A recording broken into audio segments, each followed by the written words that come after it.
just hit any time and we'll just go. So what were you saying there, Chris? You can get the Hammer Reggie discs. We're getting some new hammer discs, right, Davey? Are we? Why don't you tell us about them? No, that's a bit rude to throw Chris in at the deep end. So I think we're being recorded now. Hello, everybody. So we're getting some more of this interesting release strategy from Hammer. So we'll do the introductions in a minute. But maybe the viewers will chime in on this because I've kind of been throwing them out every time they announce something, and I either get met by what the fucks or total silence, as if like who the fuck cares? And that's kind of my reaction too, as a Hammer completist. To explain, Hammer are releasing these wonderful, wonderful box sets of great films, Captain Kronos, Vampire Hunter, the Quatermass films. We're just about to get one for Curse of Frankenstein, and these are very important films. So they come in these big deluxe box sets. But once they sell out, you also get small pared down versions as well. So it's one for the diehards, one for the casual but still wants it to have in their collection type of crowd. But we're also getting the Hammer Noirs and lesser Hammer films like Shatter, and believe me, that's a lesser Hammer film.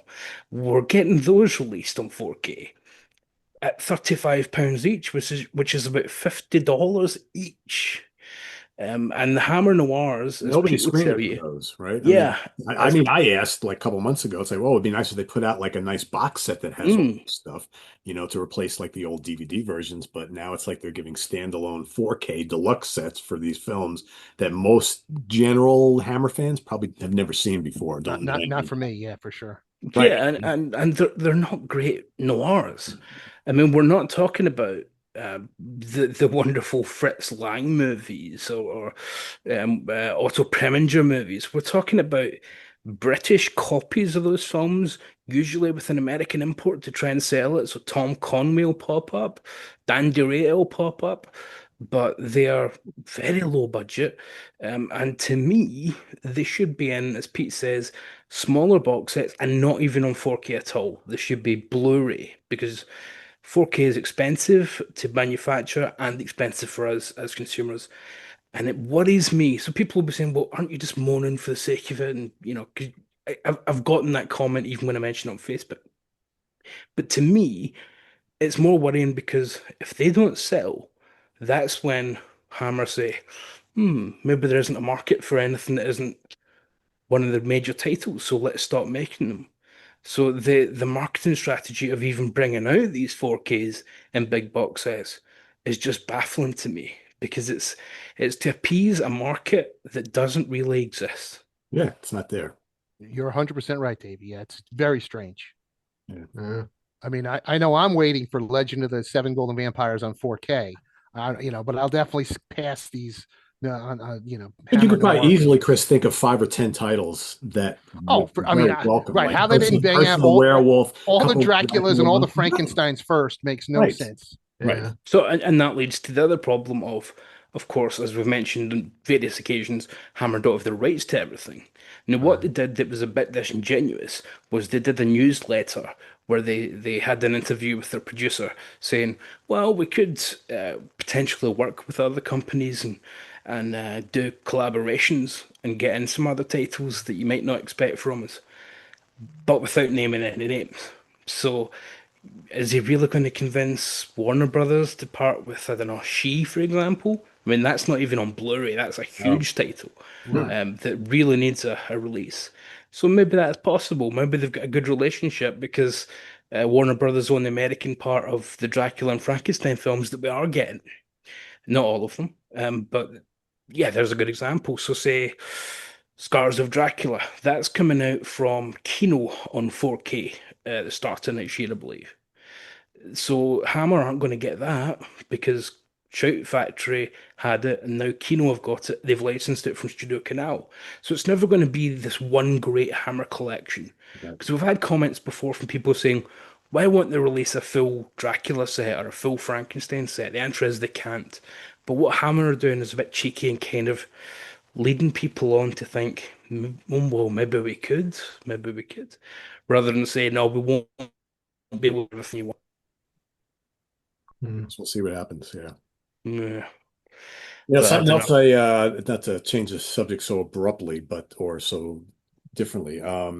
I've seen a lot of people ask if we have seen the Alien series that's streaming now. Yes. I I have I I I haven't I have watched started it. it. I did the first I episode. I didn't do the rest yet.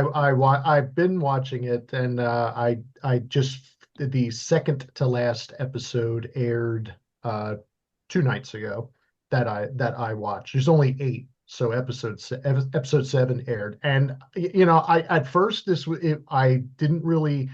I'm still not 100% on board with it, but it has gotten more watchable over the last couple episodes, especially episodes six and seven. It's gotten a little bit more interesting, and there's definitely some people that when you're watching it and you're like, I can't wait for that guy to get eaten, or to get a face planter on him, but it's gotten a little bit better. It still has some flaws to it I've because, like, heard both. I've heard people say it's terrible, and I've heard people say it's yeah, some of the central, because it takes place short, not terribly long before the first Alien movie, but there's tech and things that are in it which are not in nor in future Alien franchise canon things. I mean, like, there's uh beyond, the first Alien movie had Ash, the artificial person, and that. Well, you kind of have that in the TV show with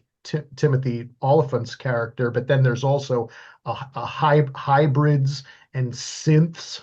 So, like, people with, like, with the mind of a child transversed into the body of, like, a more powerful person. So, but these are things that are not in the rest of the movies, the franchise. So there's, like, That's my big problem with this yeah, show, is that weapons and things that they don't have, and you've not yeah, made an alien show.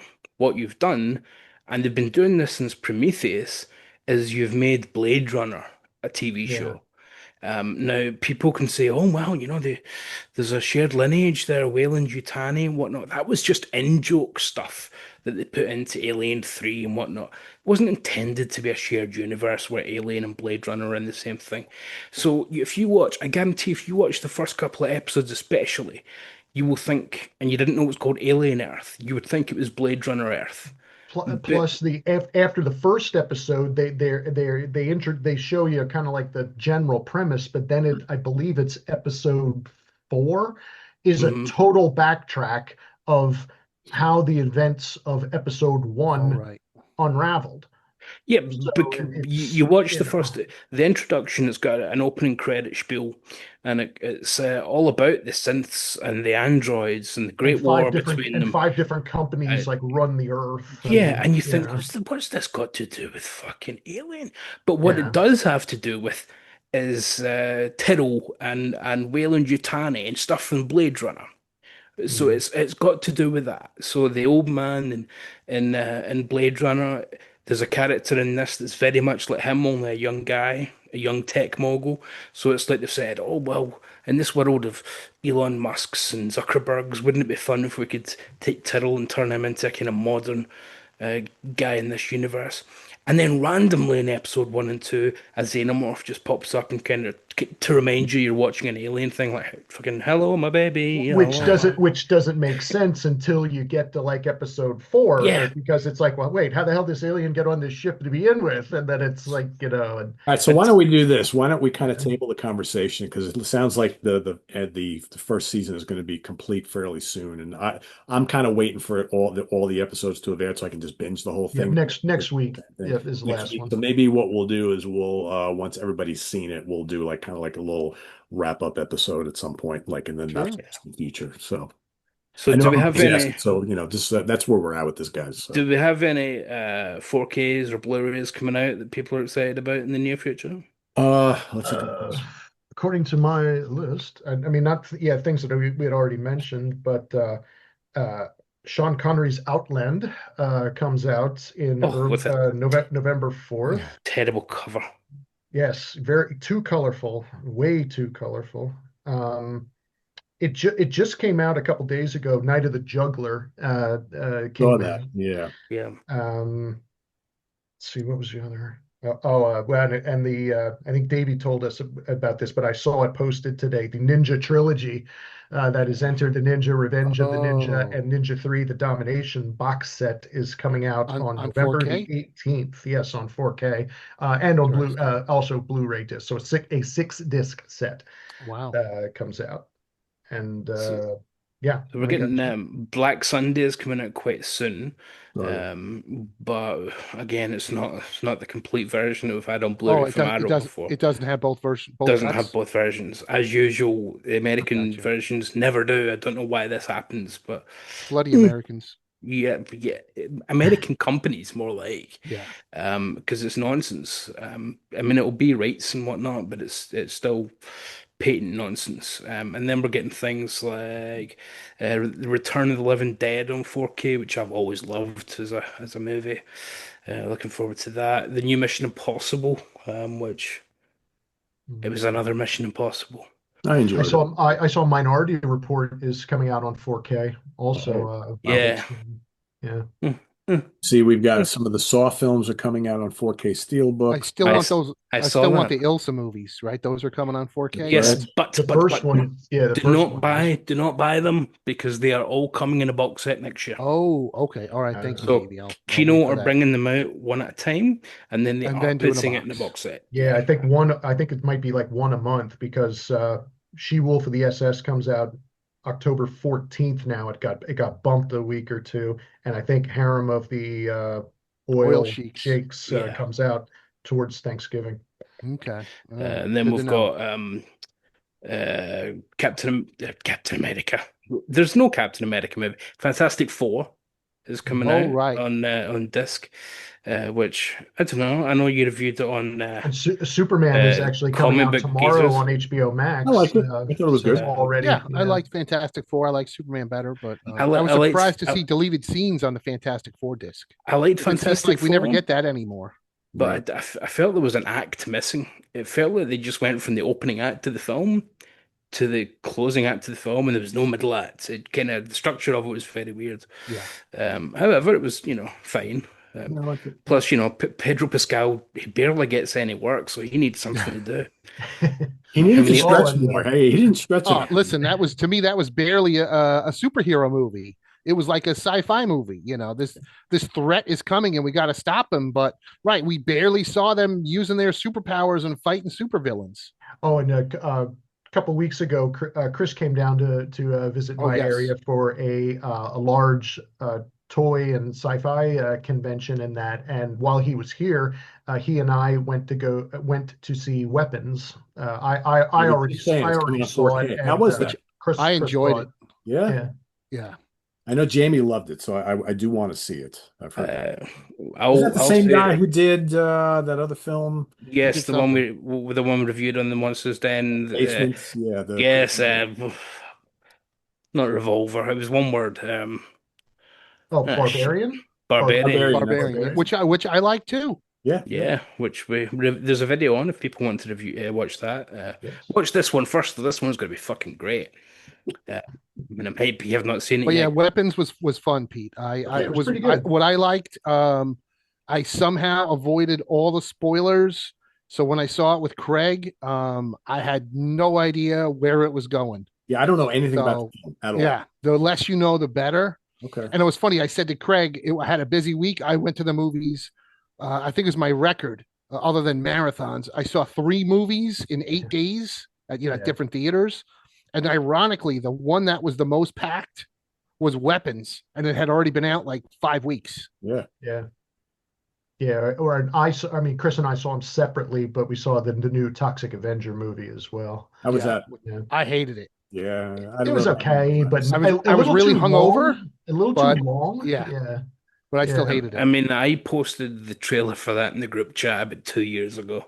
No Yeah. exaggerate. I mean, if people haven't been following it, that film has been shelved for a long Oh, time. yeah. Davey, I think they should have left it shelved. It was bad. There were some funny parts in it though, but it was too long. I mean, it was like an hour and 45, hour 50 minutes or something like that. I mean, it was long for that type of I movie. had to run to the bathroom 4 times. And they So said it was unrated, but I don't think it it was wasn't that gory. crazy considering, look at Weapons, which was rated R, and that was fairly violent. So In a few parts, yeah, yeah. yeah. So one we are getting on disc quite soon. You guys are getting it from Criterion in America. It's Shrouds, the new David Cronenberg film, Oh, I which remember the trailer looked interesting. I never I saw it. really liked it. I saw it well, probably a few months ago now. Time means nothing these days. But it's interesting. It's very Cronenberg. Again, it's a bit too long, but that just seems to be a trend in film in general these days, that everything's a bit Sure. too long, doesn't it? Yeah. Oh, and Um, what I would say is that Criterion are not releasing it in 4K, but in the UK we are getting a 4K. So if you are someone who does like the best format, especially for a director like Cronenberg, you're going to have to import. Okay. Okay. And Criterion's also releasing Altered States in 4K, I think Yeah, next month or so. And if you remember a couple years ago, someone said that that movie was very disturbing, and so that was I mean, I like Altered States, but I think Ken Russell's got 10 better films than that. yeah. Quite easily 10 better. I think that comes out the same day as History of Violence. It's talking to Cronenberg, um, which again has got quite an inappropriate cover, or maybe appropriate depending on the kind of twist of the movie. And then some, Beastmaster is getting another 4K release now. Another one? Yeah. Yes. I got listen. They suckered me into the last The one. last one was is terrible. I It's really bad. Right. I know. Listen, the movie's not The that Vinegar good. Syndrome is on 4K one, right? But now it's coming out Yes. in what, Shout Factory or something? I think so. Let me see. Yeah. Yeah, I bought it, Craig. There's a skip in it. I never got a replacement disc. Chef Factory. And the movie itself was a lot better when I was 12 years old and I watched it on HBO. Yeah. and then the 4K doesn't look good. It just doesn't. No. a big one for me next month is a film that I picked for our 1994 episode, In the Mouth of Madness, the John Carpenter film. Oh, that's a good one. Which I think is just a terrific film. It's easily one of my top five Carpenter films. Have you read Sutter Kane? It is fantastic. Ms. 45's coming out from Yes. from That's Arrow, that's which a must. I got my That's own a good 35 one. millimeter film printed at, which I ran years ago. But yeah, I'll have it's to a get the 4K. terrific film. Yeah, I mean, there's a million and one releases and a million and different. The Cat and the Canary 4K. I mean, there's just all sorts and all sorts. Catch 22 is coming out in 4K with Alan Arkin, Orson Welles, Art Garfunkel. Brilliant film. Yeah, there's just so much, absolutely so much. And Dark City's coming on 4K. Basket Case coming on 4K. What else? A lot of stuff coming in November too. Together is coming out. Vampires. Speaking of John Carpenter, we got the Howlings in the book. So a lot of cool stuff. Yeah. So we'll cover more as Save those pennies. Yeah. So, welcome to the Monsters Den, folks. David Gallagher, Chris Allo, and Craig Kaminsky in the house. Today we're going to talk about giant monster films, some other giant monster film favorites. Now, we've talked a lot of giant monster films on the Monsters Den over the years, quite a lot. We've covered the Gamera films, we've covered the Godzilla films and the King Kong films, and we're going to be talking more about Ray Harryhausen in just a couple of weeks. But there are a lot of other giant monster films out there, whether they be kaiju films or whether they be like 50s kind of sci-fi American-made films or, other Asian horrors. There's all sorts of stuff. So I asked everybody to pick out two other films that they enjoy or maybe that they've seen recently that we haven't really talked on much over the years. And we're just going to briefly talk about each one of them. So we'll start with Craig for his first pick today. All right, my first one is from 1979 and directed by a good friend of the Monsters Den and our viewers, Mr. Sergio Martino. That is The Great Alligator. Pete has a copy of it there on Blu-ray. And as you can see, starring Barbara Bach, who looks yummy, totally yummy in the movie in 1979, post The Spy Who Loved Me. Mel Ferrer, who's kind of the Murray Hamilton of this movie of a sort. Claudio Casanelli starred in quite a few Sergio Martino movies over the years, and also played Zeus in two absolutely terrible, but yet utterly likable Hercules movies with Lou Ferrigno in the 80s. You have Richard Johnson, who was in Island of the Fishmen and Zombie. Mel Ferrer was also in Island of the Fishmen, or in the reconstituted scenes in the beginning or whatever. So you've got some. Also a Sergio Martino movie, so you've got some, and that came out in 1979, same year as this movie. So, in a nutshell, The Great Alligator. There's a resort called what was it called? The Paradise Club, or it doesn't really, it's not really specific where it is. It's kind of it says like the Orient. I believe the film was filmed, or those parts were filmed in Sri Lanka, so it would be in that area. It's a fancy vacation resort area that actually employs the local tribe called the Kumas as their sort of dance troupe or entertainment, or to give some extra flair to the club. But they show some deforestation that has been going on as a result of the club's construction and whatnot. And for 1979, a little bit early of some of the rainforest being cut down, and trees removed and land blown up and such.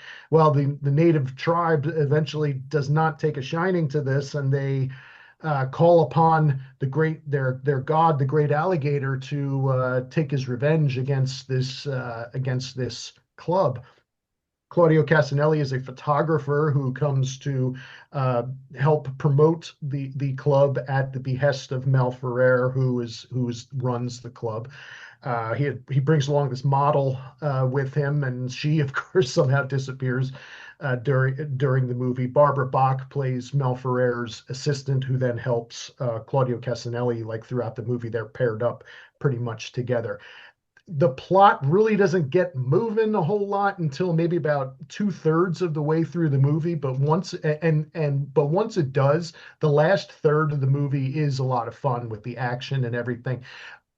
The alligator itself, when shown, does not look great. You can tell it's a miniature, especially from beneath when they show like a alligator attacking like a boat. You can tell it looks like a tubby toy attacking like a Hot Wheels truck, or something. But and when the club itself is burning, you can tell it's a miniature because the flames are quite wee. They're not exactly huge.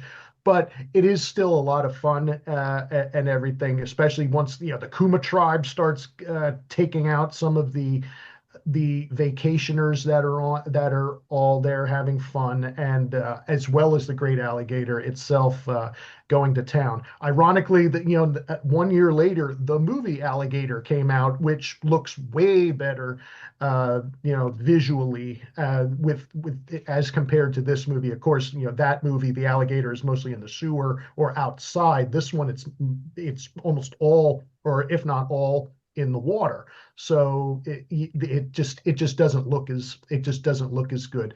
But all in all, it's still very fun. Chris and I saw this, or at least the first time I saw it was at a 35mm screening a couple of years ago at a 5-movie Italian Giallo marathon that we saw in Philadelphia. It was called like Spaghetti Shockers 2, I believe. And one of the a guest who was there was Sylvia. Is her name Sylvia? Yeah, Sylvia Colatina. And one of the movies that they were showing was House by the Cemetery, which she plays the young May Freudstein in that movie. Well, great. She happens to be in Great Alligator as well, and which was filmed a couple of years prior. So she's only about 6 or 7 years old in The Great Alligator, very, but she plays a precocious little girl in that, and a lot of fun. We guys got her autograph on this poster here when Chris and I saw her, so that was cool to see and everything. So this I caught as obviously as Pete shown. It's available on Blu-ray. It is also now available on 4K, I think, from Severin. I'm not totally sure, but it's also streaming on Plex, which is where I watched it, streaming for free if you care to watch before you choose to buy. But Great Alligators, it's fun. It's not perfect, but it's a fun movie. It is fun. There are bear giant alligator films, but it's Yeah. fun. And it's Yeah, Sergio it's a Leone, hoot. right? And there's no movie that can't be improved by Richard Johnson just turning up to be incredibly English. Yeah. He's just fantastic at it. Yeah. Usually playing the baddie, but just always hamming it up. Yeah. It's But fun yeah, if I remember right, he made this right after Island of the Fishmen, and that's why most of the cast was brought over. Same. And Yeah. if you want Richard Johnson hamming it up, definitely see Island of the Fishmen. Yeah, I mean, talk about 3 hits in a row, right? Island of the Fishmen, Great Alligator River, and Zombie. I'm like, wow, Yeah, that's pretty impressive. yeah. Yeah, for sure. All right, Chris, what's your first selection? All right. My first pick is from 1965, was the Japanese release, and the American version came out in 1966, and it's Frankenstein versus Baragon, aka Frankenstein Conquers the World. Great film. This is my I got this about 30 years ago. This is my Baragon figure. And about 5 years ago, I got the You got one of Frankenstein those. figure. So these are both cool, yeah. from Bandai Japan. I have Baragon. Um, I need the Frankenstein one. Wow. Yeah, they go for a lot nowadays. I know it's expensive. Yeah, shout out though to Rich Catino. Baragon is one of his favorite Japanese monsters. And I love the backstory of this, how originally they were going to make King Kong versus Frankenstein, and that morphed into King Kong versus Godzilla. And then they were going to do Godzilla versus Frankenstein. And then somehow that turned into Frankenstein versus Baragon, which the more I look at Baragon and the more I watch the movie, I'm like, all right, Rich is right. Like, this is the fucking cutest kaiju that Toho ever created. Like, why would he be the heel in this? Like, I just want to pet this guy. They really should have came up with a nastier monster. But anyway, the movie's a hoot. The plot's pretty cool. It starts at the end of World War II, and Nazi officers have the living, beating heart of the Frankenstein monster. They give it to the Japanese, who take it back to Japan. The atomic bomb is dropped on Japan. 15 years later, there is a feral Cro-Magnon teenager who runs around like eating rats and stuff. And they find him and decipher, oh, he must have grown out of the heart. The radiation grew him out of Frankenstein's heart. And now, while this is happening, he keeps getting bigger and bigger and regenerating. And now there's like the countryside is like falling apart, and there's destruction and people are dying. So they're blaming Frankenstein. But then they realize, oh no, it's not Frankenstein. It's actually Baragon, and that sets up the big fight. And of course, they fight in the countryside. The movie's a lot of fun. I just love the concept of a giant kaiju-sized Frankenstein. I have the original U.S. poster in my collection somewhere of Frankenstein Conquers the World, which I think is a much better title. Yeah. Nick Adams is in this, who's been in a bunch of other Japanese stuff, including Invasion of Astro Monster. And apparently there was like 5 or 6 different endings that were shot for the film. And the first time I bought a copy, it was a bootleg off the Japanese VHS. And it has the alternate ending where after Frankenstein and Baragon fight, the giant octopus that was in King Kong versus Frankenstein reappears, and the octopus fights Frankenstein. But then, for whatever reason, the U.S. distributors didn't like that ending because they didn't think the octopus didn't look as good as it does in King Kong, which I think they're crazy. It looks great in either film. But it is on the Japanese laser, and Craig and I just bought this when we were at that convention a week ago, so I didn't get a chance to watch this. This is the Japanese Blu-ray, which is in straight Japanese, and they were like, there's no subtitles, and I'm like, well, that's okay, because when I bought my first bootleg copy of it 35 years ago, it was in straight Japanese too. So I have another copy that has both versions on it as well. Oh, okay. All right, And I always thought that's the film that led to the myth about the Godzilla Kong alternate endings. it could be, Davey.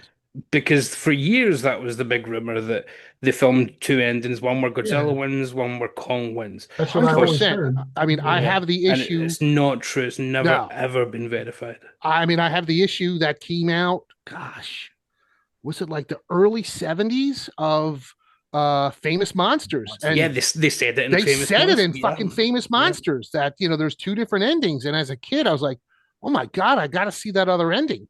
And then when I started collecting the bootlegs, yeah, I got the Japanese cut. No, there is a little extra footage for sure, but there. I think Forrest Ackerman was fueling that whole thing, all this time. Oh, there is so looking back, there is so much misinformation in Yeah. Famous Monsters. It's amazing that was the first monster magazine that literally raised a generation of monster kids. But when you look back, it certainly doesn't have the authority of a Fangoria or a Rue Morgue or some of these other great horror magazines. It's just like, That's oh what we had yeah. back then, right? And But that's it, then right? It's all we had. when it gets printed in a magazine like that, it becomes gospel. Yes. And then 100%. people say, "Well, guess what? There's two endings. Where did you hear that? In a great magazine like this." So Yeah. it gets passed on, and all of a sudden it becomes true. Even though apparently when Toho found out, they went, "It's fucking news to us, guys." Now, What? does the movie, Chris? Does that movie have anything to do with War of the Gargantuas or There anything is a Yes. tie to it, Yeah. yes. So yes, so War of the Gargantuas is technically the sequel. Here's Oh. my War of the Gargantuas figures, because they take in the beginning of War of the Gargantuas, they get some cells from Frankenstein, and that's how they create the two Gargantua brothers. Okay. And if I'm not mistaken, I don't think either of these got a US release on Blu-ray. I know, right, War of the Gargantuas was on a double pack DVD like 20 years ago with Mothra, but both of them are streaming. I think it's on HBO Max. Yeah, War of the They're really Gargantuas nice been on there prints. forever. Yeah. Yeah. Yeah. But it's just a shame that you can watch it streaming, but you can't own it, I guess. Yeah, I have them both on Blu-ray, but I think they're like bootleg, like Oh yeah, these bootlegs, but they look fine. They're perfect. exactly. I mean, while we're talking about kaiju specifically, it is so underserved, mostly because of the big companies, especially Toho, just not wanting to license to America. Yes.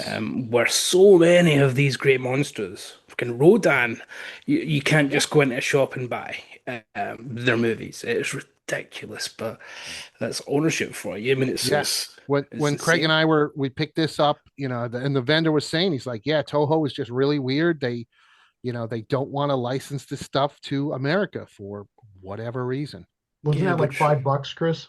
Yeah, it was dirt cheap. There was a Yeah. whole section of $5 Blu-rays. And the guy's like, look, just so you know, there's no English subs. I'm like, I don't care. I don't care. I just want to watch the monsters fight. He did say, and I didn't get to it yet, unfortunately. He's like, he goes, well, most people buy it because there's a ton of extras on here. Of course, it's all written in Japanese. And when I eventually will put it in the disc, the menu's all in Japanese, so I'll just have to click everything to. That's a good film. I enjoy that Yeah, one. it's a fun one. Cool. Good choice. All right, Davey, over to you. So, you mentioned, Pete, we've got the American films and we've got the Japanese and whatnot. So I thought, well, I'll do a British one then, fuck you. I'm very rude to Pete, very rude. So Gorgo I'm going to be picking because I just love Gorgo. There's something familiar, isn't there, about when something's happening to a place you know. So it's one thing seeing Godzilla attacking, well, I was going to say Tokyo, but no, their version of Tokyo, very, very cardboard cutout version of Tokyo. But it's one thing to see that. It's another thing to see landmarks that you've been to and you've intimate knowledge with. So in this cover, designed by the wonderful Matt Frank, who's done some amazing kaiju covers over the years. He did the Gamera box set for Arrow. He's done one that Pete might be talking about. He's done numerous ones for Vinegar Syndrome. He did not do that monstrosity of a Godzilla Criterion box set, which... Yeah, that's terrible. What is that? So on this, you'll see we've got this giant monster attacking. There's Big Ben being destroyed and ravishing the streets of London. for once, this actually happens in the film, so it's not lying to you at all. So good on you, Matt, for depicting something that happens. So this essentially a little bit of King Kong, a little bit of Godzilla. Although rather wonderfully, the original poster says like nothing you've ever seen before. It's like, well, okay, it's more like two things I have seen before, but okay, we'll roll with it.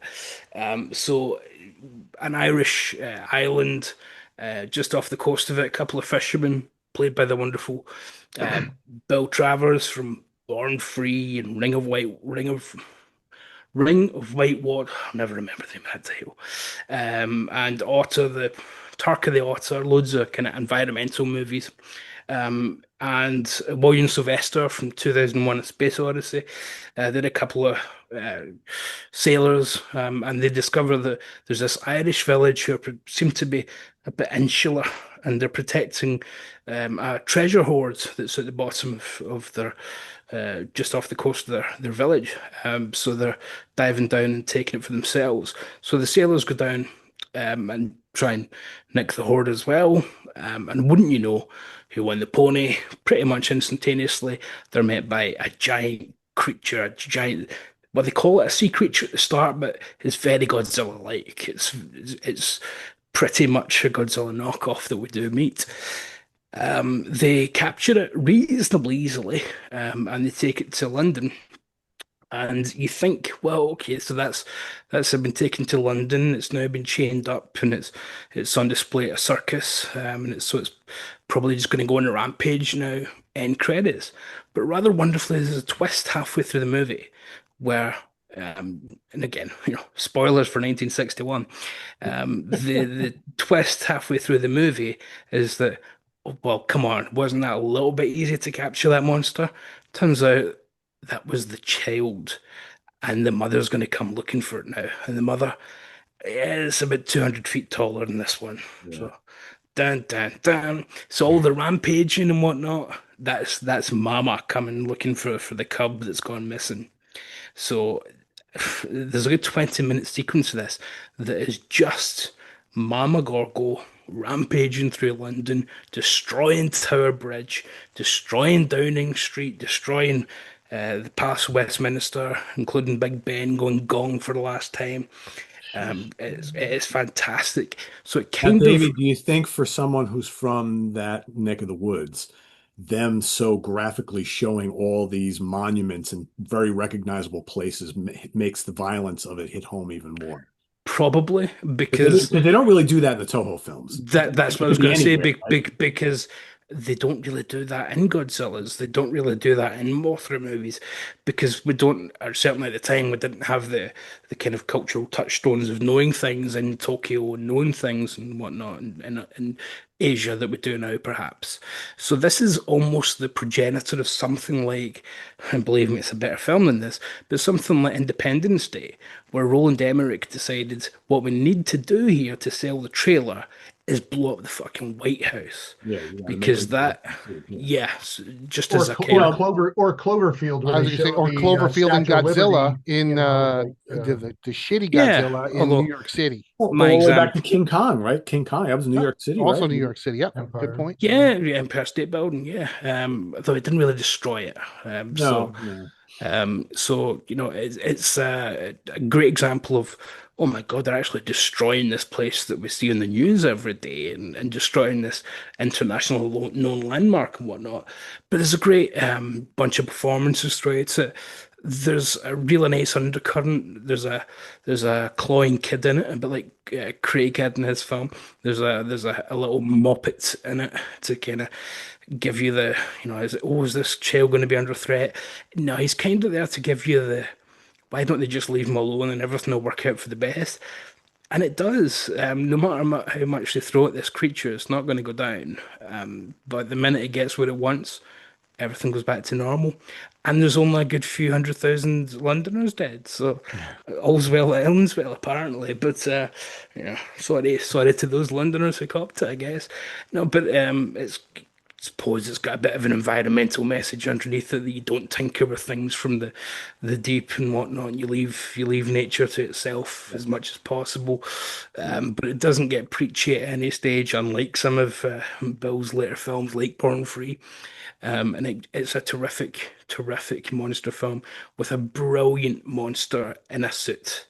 Occasionally there's a few matting problems that are evident even on the Blu-ray where you think, that's quite obviously against the screen and whatnot, but that's fine. That's if you're watching old movies like this, you expect that kind of thing. So overall, just a really highly recommended kind of lesser than. So it's not Godzilla. It's not got the political ideas of Godzilla. It's not as great a film as Godzilla. It's not as great a score as Godzilla. It does nothing quite as well as Godzilla. What it is, though, is just a really entertaining monster movie. So yeah, Gorgo from 1961. That is a hoot. I don't know how Davey feels, but I first caught Gorgo on TV in the late 80s. And after I watched it, I go, holy crap, they totally stole for Jaws 3, they stole it from Gorgo. Yeah, Gorgo's mother. 100%. Yeah, absolutely shamelessly. Yeah. I also think the other thing I always associate this with is the film Reptilicus, because for whatever reason, I think just because they're both European kaiju movies, they're always in box sets together. They've been lumped together in DVDs over the years, and Vinegar Syndrome have released one that looks exactly the same as this, Reptilicus, another great disc. So, And they've done a yeah, great job on both films. yeah, Really good.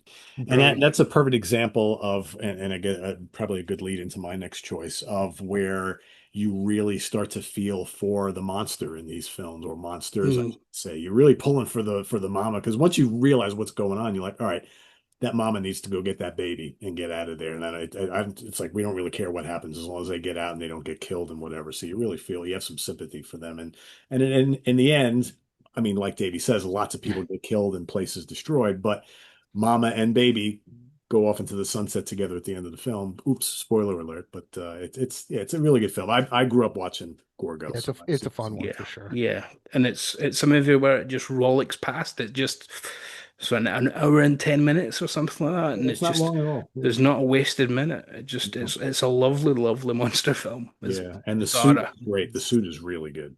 The suit is more flexible than our Godzilla one. Is yeah, just highly recommended. I'm sure there's probably a low res version on YouTube if people want to watch that. I'm sure there's a free version, but highly recommend the Vinegar Syndrome version. So, speaking of Vinegar Syndrome, they also have just released Yongari Monster from the Deep. So this is basically, I don't know if it was exactly the first, but it was one of the first Korean giant kaiju films meant to kind of continue on in the tradition of both Godzilla and Gamera, because this came out after Gamera had already kind of hit the scene. So this was released in 1967, directed by a guy named Kim Ki-duk, with special effects by Kenichi Nakagawa, who worked on some of the Toho films. So that's kind of the key here. So what they did was they used sort of a prototype of a outfit, a costume, a suit that they were going to use in a Godzilla film that they wound up not using. So kind of looks sort of Godzilla-ish, but not. It's a little bit different. And it's a kind of a similar type story. You know, they're doing some bomb testing, nuclear bomb testing in Korea, and it triggers an earthquake. And what happens? The earthquake opens up a fissure in the ground, and out comes this giant monster. And the monster just basically starts destroying everything in sight in Korea, and I believe it's in Seoul or whatever. And this monster also kind of feeds off like energy and all that sort of thing. So, but what's really nice about this movie, again, kind of similar to the Gorgo thing, is that at some point in this movie, you also start to feel for this giant monster and know that he didn't choose to do all this, right? And, you know, they're going through all the things to try and stop him, and the military can't come up with anything that stops him or whatever. And then they introduce a little child into the story, and the child actually starts to have feelings for the giant monster, just like kind of like in Gamera. And there's this one scene where that the kid kind of sneaks away from his parents and he goes and finds where young Gary is like been kind of like mobilized a little bit, right? So the military is just kind of like waiting to see what happens. Is he dead? Is he not dead? And he goes and he starts talking to the creature, and the creature gets up, and the creature like he plays some music, and the creature starts like doing this like dance thing. It's kind of silly. Um, but it's at the point in the film where you're like almost start to pull for the monster to maybe kind of go back where you came from. Eventually, again, spoiler alert, the military does find a way to kill the creature, and in the end, everybody's really sad about it. But a similar type situation to the young Gary, the message at the end of the film is that, maybe we shouldn't mess with Mother Nature and things we don't understand, because then stuff like this happens, and this didn't have to happen. But it's a fun film. It's not a long one. It's also fairly short. The effects are pretty good, for what they are. Maybe not quite up to Toho levels, but probably, similar to the Gamera films from Dai Studios, or however you pronounce that. But it's if you're into these films, it's well worth having. And there's loads of extras on the Vinegar Syndrome set here. And like I said, it looks great. It's good to finally have this. This is one of those films that I saw on like I watched somewhere years and years ago, a horrible looking print, and now it's looking quite good and very enjoyable. So yeah, check it out if you haven't seen it. I'll have to pick that up, Pete. In the 80s, I still have it. A laser disc of that. There was a double feature of that and a terrible movie from what I remember, Monster from a Prehistoric Planet. Mm. Was the double feature double disc. And I think young Gary was on Mystery Science Theater, just like a lot, Yes. Yeah. just like quite a few Gamras were. And to me, Reptilicus too. Yeah. yeah, and to me, those films are all far too good for Mystery Science Theater, and it just shows you that really it's because they had shit dubs for so many Oh, of years. course, yeah, Yeah. of course. It's nothing to do with the quality of the films whatsoever, but they were given dubs by people who didn't speak Japanese, so they weren't translating. They were just kind of, what The do you dubs think are they're actually saying? very well done in this version. They're very well, Hmm. and I will say I didn't even mention it, but the human cast is actually very good in this film.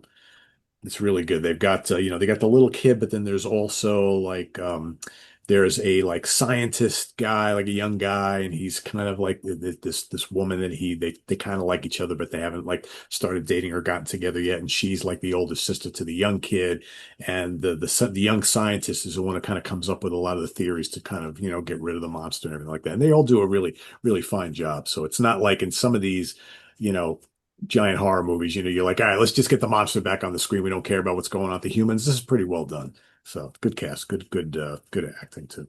Though sometimes you get some sexy, sexy people in these movies. Craig, what's your next pick? Yes, leading into that, my next is from 1977, and it is The Mighty Peking Man.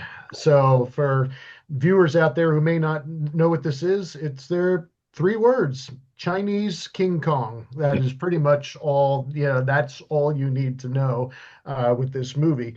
The stars of the movie, it really doesn't matter except for one person, and that is Evelyn Kraft, who plays a smoking hot blonde castaway who crash landed in the Indian jungle with her explorer parents and was some as a 4-year-old, I believe, and was raised somehow by the mighty Peking man, who is much larger than her and a different species. Consequently, she does not speak much English, though magically she does pick up some by three quarters or towards the end of the film. She can speak a little bit. The mighty Peking man is name, I believe, is called Ah Huang in the movie, and she is Ah Wei in that. But I mean, basically, it's the same plot as King Kong or as the 1976 remake, which came out shortly before Mighty Peking Man with Jeff Bridges. But a giant beast is in the Indian jungle, and some Chinese explorers want to capture and exploit this large creature for public consumption, or I think even the one guy he had said he might want to stuff it for taxidermy to put in the museum. But along the way, one of the explorers of the region trying to find the Peking man is knocked unconscious, where he is, and then he is rescued by the lovely Evelyn Kraft. They fall in love to a score which sounds like some stylistics music, honestly, from the 70s. It's It's, some it's swinging brilliant. tunes where they swing along the vines and eat some raw fruit and frolic in the leaves. And even at one part where she's in a she has a cave, of course, which is quite well lit and stocked with the supplies that the jungle provides, and that is gives plenty of room for the mighty Peking man to scope in to see the ensuing love of these two people. So he eventually he is the mighty Peking man is captured, transferred by boat. Sound familiar?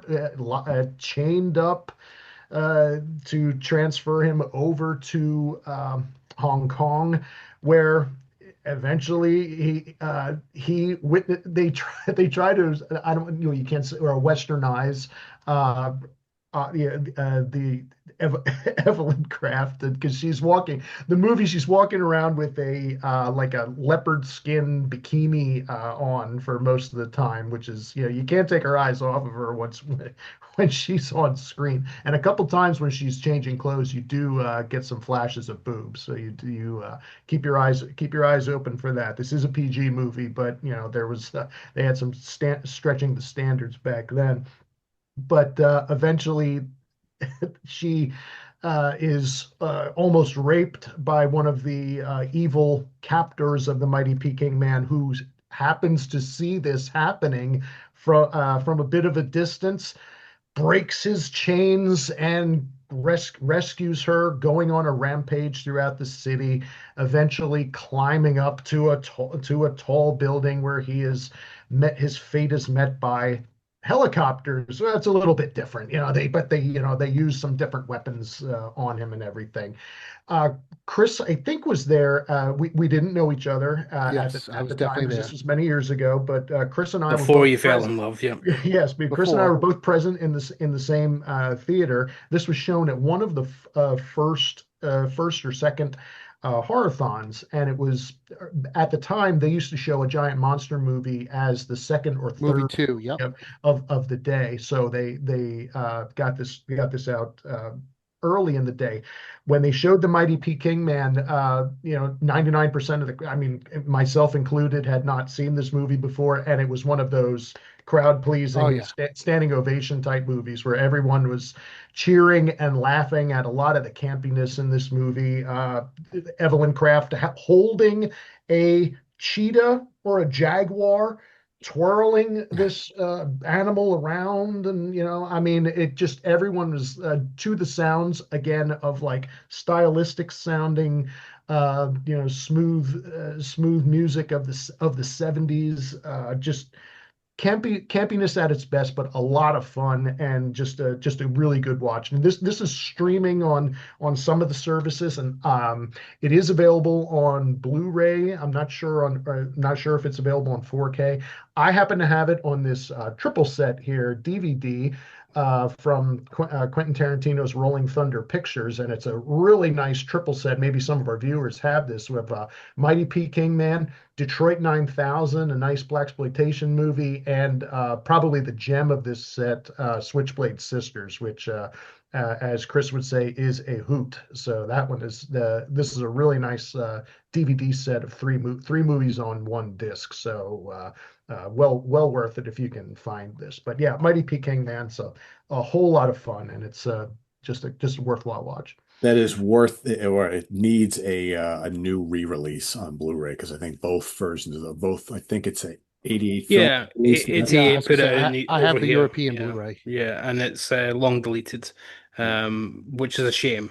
One thing though, Craig, you did say that she's the only person of note in it, and she looks Oh, no, terrific. no, the So, only one I cared about. right, but Danny Lee is a fucking film star in his own right, man. I mean, he is the star of quite a few of John Woo's early films, and he's in The Killer, and he's in City on Fire. He's Inframan in Inframan. which Okay. is a great kind of Kamen Rider type adventure, which was another kind of rip off of Ultraman.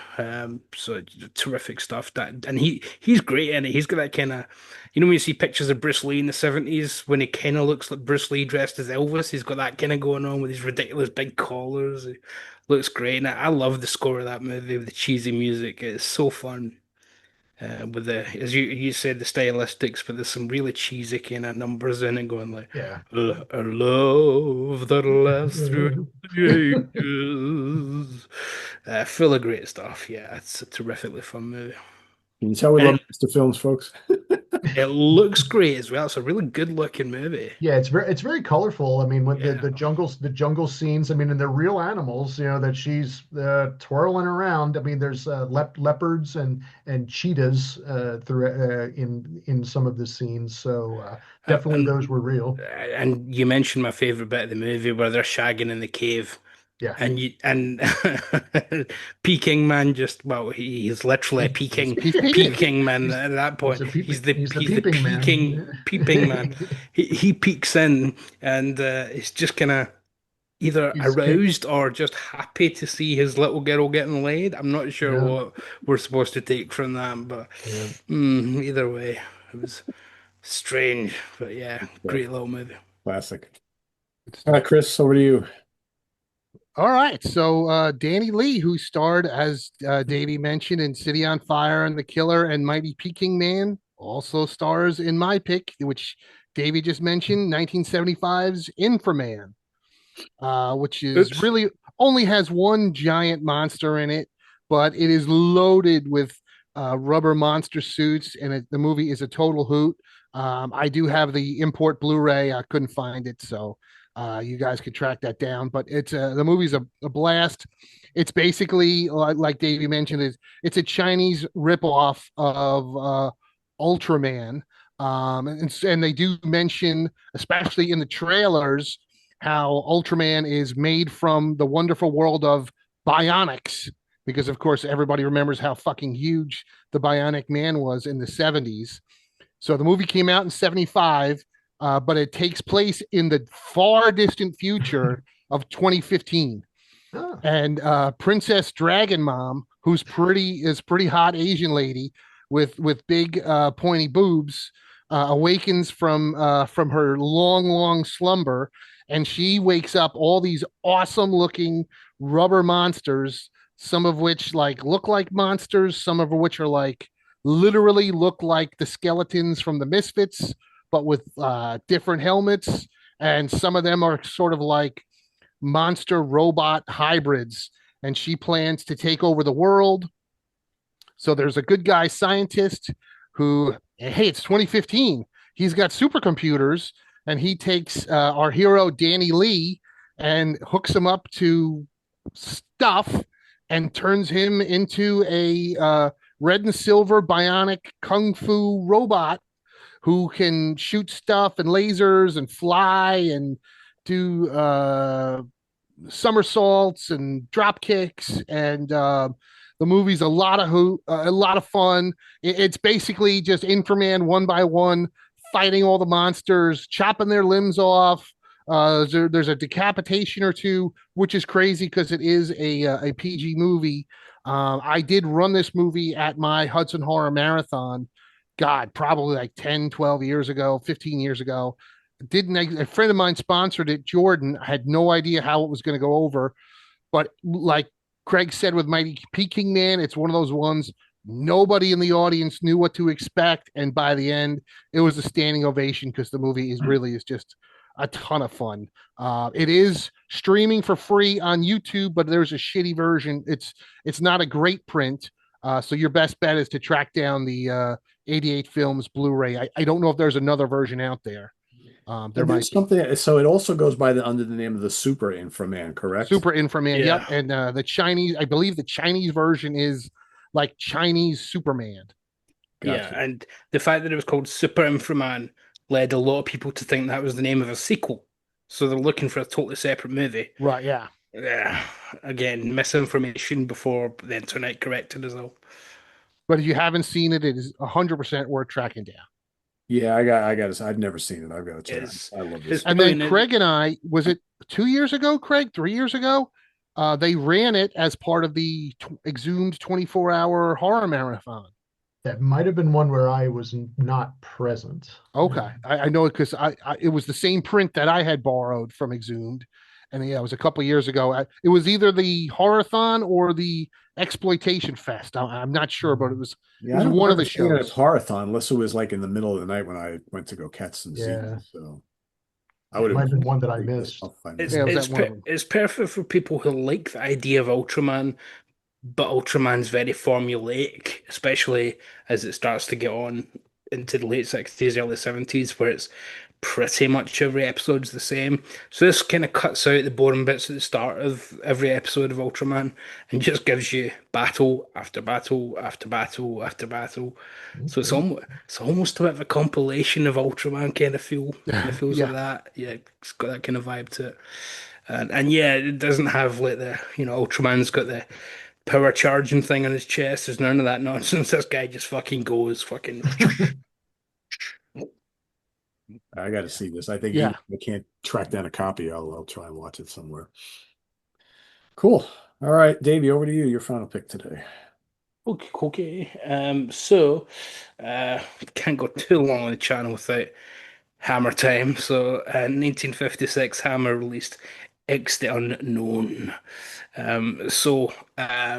Pete mentioned at the start that we didn't want to just do kaiju, so different types of creature and monster.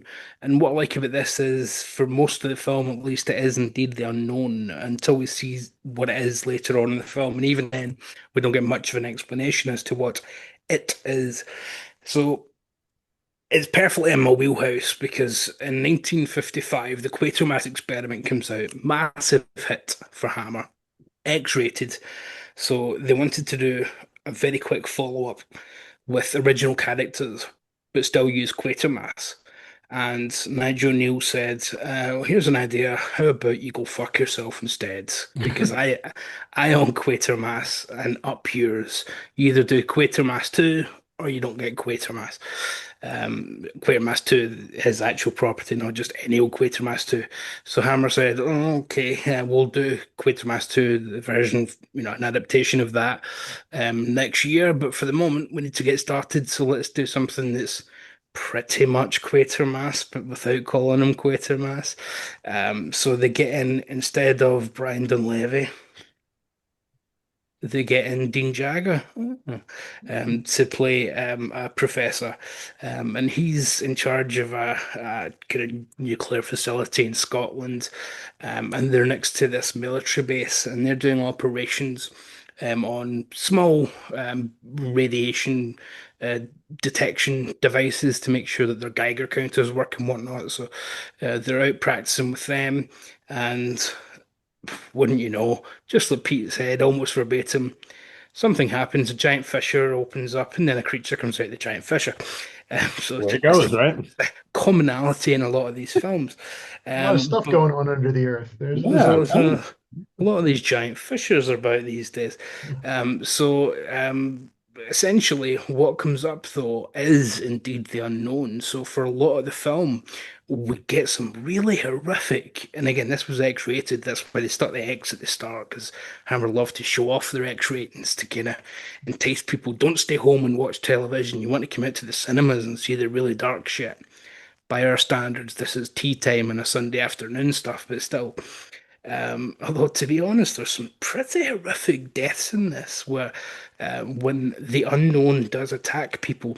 So, the unknown, as we start to realize, is something that feeds off radiation.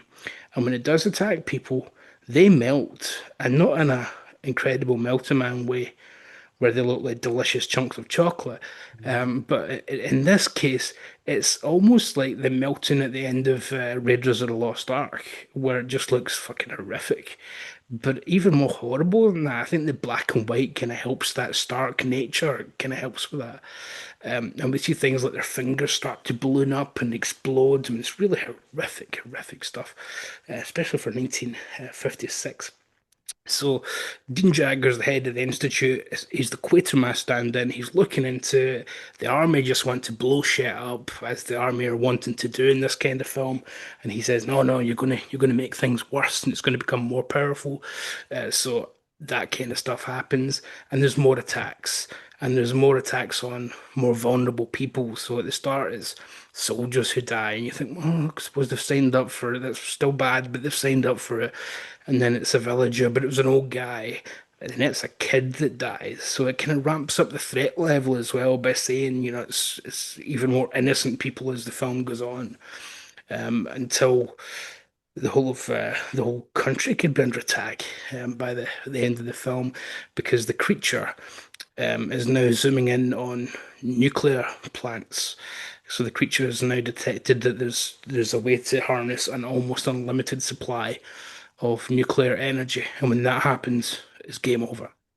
So there's a bit of an allegory, obviously, underneath it about, which is spelled out in the film, slightly too clunkily for my liking, where it's obviously just, quite like Godzilla, saying that nuclear uh, options need to be kind of very carefully utilized, and we don't want to be meddling with things that we shouldn't be. But here it's not saying that we shouldn't be doing anything nuclear like Godzilla was, because again, that's made from Japan's point of view, and they were nuked, so it's, for them, and that's quite an understandable position.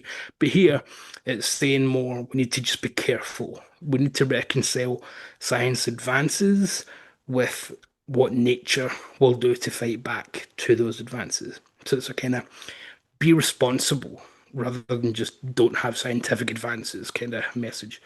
It's written by Jimmy Sangster, who I've mentioned a million times when talking about Hammer films, who wrote so many of the classic Hammers, including Curse of Frankenstein, including Dracula. So he is a real master. This is the first film that he wrote for Hammer. Before that, he was a production designer and a general runner. The scores by Bernard Robinson, who did the scores for those classic Hammers as well. So the score here is amazing. It is fucking fantastic. Just an electric score with all sorts of wonderful flourishes, and he's got a great motif for the attacks, and kind of finds this kind of electronic way to do it, and a bombastic way to have the attacks in the military and whatnot. Dean Jagger is a much better lead than Brandon Levy. There's just no two ways about it. He's a better fit for being a science boffin. He's more sympathetic when talking to people. He seems like he's actually having conversations with them rather than just drunkenly shouting at them like Brandon Levy does in the Science Quatermass is films. very pompous, really pompous. Yeah, yeah, and it doesn't seem like a scientist in any way, shape, or form. He plays it like a gangster. But the only issue with Gene Jagger is the original director of this was going to be Joseph Losey, and Dean Jagger had him fired for being a communist, who was blacklisted. So, whether, you know, whatever we think of anything modern and whatnot, that was obviously Hollywood's late 40s, 50s, the HUAC, the House of Un-American Activities. So he was blacklisted, and even all those years later, Dean Jagger didn't want to work with him. Hammer did hire him after this to make the great The Damned. Was it called These Are the Damned in America, I think, with Oliver Reed. And that film is such an interesting approach to kind of science fiction horror as well. So it kind of shows what Joseph Losey might have done here. This is directed by Leslie Norman.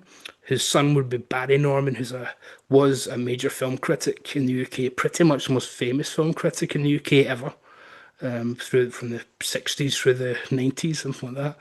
Pretty much Roger Ebert for the UK. So his dad directed the film competently, but I wish I could see the Joseph Losey version that we might have had, because I think it would have been something really, really special. But yeah, highly recommended. X the Unknown. I think we might get a 4K of this next year, but for the moment, you'll get a nice Blu-ray of it from the Scream Factory, isn't it? Yeah, Yeah, I have Scream it. Factory licensed from Hammer. So yeah, What year was that again, Davey? 56. So it goes Quatermass Experiment 55, then 56 for this, then 57 for Quatermass 2. So Is that in color? No, Is there? No. No. stark black and white. The first Hammer in color was Frankenstein. Curse of Frankenstein. Okay. Yeah. So fast forward 1 year here in America, a film comes out called The Amazing Colossal Man. And then in 1958, my pick is War of the Colossal Beast, which is the Nice. sequel to The Amazing Colossal Man. Although, for whatever reason, maybe not kind of set up and kind of promoted that way, but it is a direct sequel. It's got a totally different cast, except for the giant colossal man.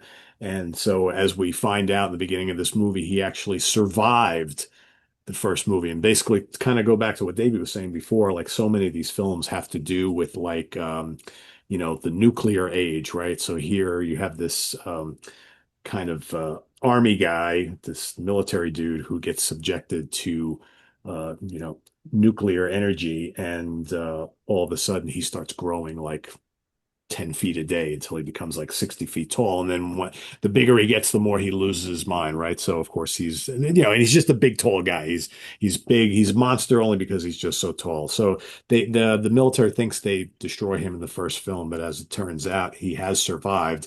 And we find out in the beginning of this film, the nuclear fallout that he was subjected to has now given him, like you can see it here on the cover photo. So half of his face and part of his like shoulder is all like deformed now. So he's got this monstrous look, almost like the flesh was kind of eaten away. And now he's even lost more of his mind. So he's like this total mindless giant who, when they finally discover him, they capture him. That's the one thing about this movie that I think bothers me a little bit, is that he spends probably half the movie in kind of like captured, tied up status. And there's like two separate scenes where he then breaks free, and the whole movie is like, "Rah, rah, rah," makes this kind of cool noise, right? It's just like you've heard before. You could swear you've heard this like monster noise or grunt before in some other films. I'm sure they reused it. But when he does rampage around, it's always lots of fun. And again, it's like they realize that the person who he was, his sister is one of the main characters in the film. And she's so happy that they've discovered them, that he is alive, but then, she realizes that he's the person who he was is completely gone. But there is the lad. The best part of the film is the last scene. So, here on the cover, they show him picking up the bus full of school kids. It's weird because he's up on a hill. And somehow there was a bus in the nighttime filled with kids. I don't know why they were there. And he sits there and he holds the bus up for like a long period of time. Kids are inside. The camera keeps cutting inside. The kids will screaming and everything like that. And eventually he does wind up dying in this film, but he actually kills himself. Weird. The end of the film where he does die, he goes up to a bunch of electrical wires. They then, because the film is in black and white, they then turn it to color for his death scene. So he goes and he grabs onto the wires and electrocutes himself, and that's it. But they do that all in color. It's a very low budget film. There are some horrible matte scenes in the film where, like, he's out walking around, and you can clearly see regular people and whatnot. And he's like, it's almost like he's partially invisible because the special effects work was so crude at the time. So he's kind of disappearing and then he's showing back up again. There's one scene which I had to like rewind it 3 times to watch it, where he's like overlooking a building, and in the building is all these people, and he goes to punch through the roof of the building. And you can tell when he goes down to punch that he's actually not punching whatever was there. There probably was nothing there. And then all of a sudden you see the inside, everybody going, ah, and then you see his fist come down, and you could totally see it was used with green screen. It looks like it doesn't even belong. It's awful looking, but it's a fun film nonetheless. One of many films that came out in the 50s here in the States about, giant beings or creatures or aliens or whatever that had to do with, like, obviously nuclear war and all that sort of thing, because we're not all that far removed from the end of World War II. So, yeah, fun movie. The first one's fun too. Which one you prefer, whatever. The first one is not available on Blu-ray for whatever reason, but they did release this on Shout Factory. I think this came out like 2 years ago, something like that. It's fun. It's a good 50s US kind of sci-fi horror film. And that's my last one. But is it as good as the Hall of Fame movie, The Giant Spider Invasion? That's a Or no, Craig Kaminsky. all right. I mean, I like that in War of the Colossal Beast, but Yeah, it's not as good as Giant Spider Invasion. I mean, Yeah, that's Hall of Fame worthy. we should Yeah, probably have exactly. this conversation off camera, but Chris has actually been banned from the Hall of Fame next year. We haven't That's told him yet. funny. This is him just finding out just now, but he will That's never be because allowed everybody in. knows I like the good stuff. He got Night of the Lepus in and the Giant Spider Oh, Invasion. so good. Just you wait till next year, Davey. Yeah, you wait because I'm helping doing the find a way to gerrymander all the Nice. votes in this one. This is Chris has a fucking lot of friends out there.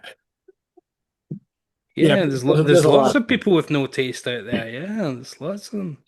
But that is weird though, Yeah, where I mean not I shouldn't say weird, but all those movies from the 50s that have the them and these Giant giant everything. Yeah. Yeah. Oh, yeah. irradiated monster Attack of the 50-foot woman, and Which things is like getting a that. remake with Margot Robbie, I heard. Yeah. yeah. Yeah. Yeah. Yeah, I mean, and a film that I love that kind of plays with it is Joe Dante's Matinee, Yeah. that came out in 1993, where there's John Goodman basically plays a William Castle type director who's making one of those giant ant films of the 50s and nuclear radiation and whatnot, but it's set against the actual Cuban Missile Crisis, where people are more scared at going to the cinema, whereas they're not kind of watching the real life potential nuclear disaster on their own doorstep, living in the Florida Keys, I think it is. So that's a pretty good one. That kind of satirizes this kind of movie. But Yeah. yeah, obviously any type of film era reflects the era in which it's made. So yeah, Japanese sensibilities did reflect obviously their treatment in World War II, just as America, the big response to, the Oppenheimer project and Manhattan and whatnot, Manhattan Project, makes a lot of sense. The Cold War paranoia then feeds into it as well, doesn't it? Yeah. For a lot of these Yeah. films. But then it adds on the fun tropes that we do like, like the giant fissures opening up. There's always the electricity wires being crossed to kind of electrocute the monster, and the general who thinks he can just blow everything up, and he's always wrong. And And just, think about how influential Godzilla was to a lot of this stuff, right? I mean, yeah, you can't, Where all completely. these different countries had their own version Sure. yeah. of that. Yeah. And I don't Yeah, remember Attack of the 50-Foot Woman. I wonder how quickly that came out after Colossal Man, Colossal Beast. mm, I mean, that's 50s, isn't it? Yeah, probably it had to have Think. been after this, I would think, right? I would I think. remember this being the first with the giant guy, whatever giant being, but I don't know. Yeah, giant insects and giant everything. It was the 50s were just crazy with all this stuff. yeah. So what year was Godzilla was 54? Yeah. Yeah. So I mean, even that though, I mean, talking to somebody we're going to be doing quite soon, the Beast from 20,000 Fathoms was 53. Yeah. Them So was 54, I think, right? Yeah. yeah, so them is probably too soon to be influenced, but Beast was definitely a year before. Yeah. So that it does show you that that a lot of people from around the world were coming to the same kinds of conclusions, but obviously from very different points of view. And a lot of these films, of course, Godzilla used suitmation because they couldn't afford stop motion, which Brie Harryhausen was a master of, but it would take forever to do because it's a very time-consuming thing. And then once other companies realize, wait, you don't need Ray Harryhausen anymore. You can just stick a guy in a rubber outfit. All of a sudden, it becomes Yeah. a very affordable type movie to make. Or like the movie very popular in my area, The Blob. You don't even need a guy in a suit. You just need some jelly. Yeah. Well, Craig, that's another reason I think you'd see X because this came out 2 years before The Blob, and when you see the creature in this, the guys that watched The Blob the guys that made The Blob definitely watched this. Yeah. De Definitely, it's pretty much The Blob attacks Scotland. Yeah. True. So there you have it, everybody. Some additional favorite giant monster films from us. And stay tuned in just a couple weeks because we'll be back with more kind of monsters and stuff. We're going to be ranking the Ray Harryhausen Sinbad films. So stay tuned for that. And also, so I've been asked, and I'll pose it to the guys right now. I did a live show a couple days ago, and a lot of viewers asked if we could do a special kind of something for Halloween, like the week of because I guess the next episode will be what, 2 weeks before Halloween or a week and a half Yeah. before. So maybe Halloween week if we could do like a little special show on something. So we'll Sure. discuss it. We'll figure it out. We'll try. Okay, but we'll do like favorite musicals or something just to.